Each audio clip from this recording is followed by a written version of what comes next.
Alright guys, let's keep working down Flywheel's pile of locks. Let's start. I had several comments after the last one from Flywheel about this Eagle padlock. And nothing too special about it other than being very old. I don't think, it didn't come with a key. Keyway looks like it's pretty easy to get into.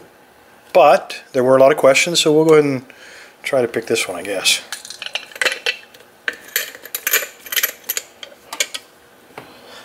The thing about older locks, and some of the comments alluded to this, is that sometimes they're a little bit harder. They're made with, I guess, more pride in workmanship, and so sometimes they're a little harder to open. I don't have any clue if that's the case here. Let's see what we're looking at first.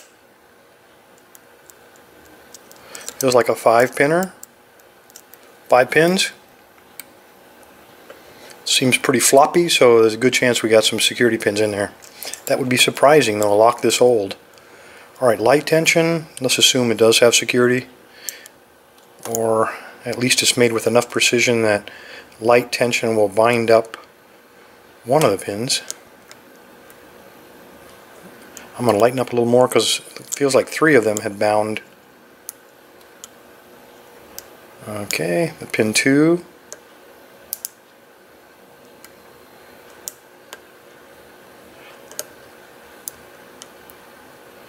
Pin 3 seems to be set.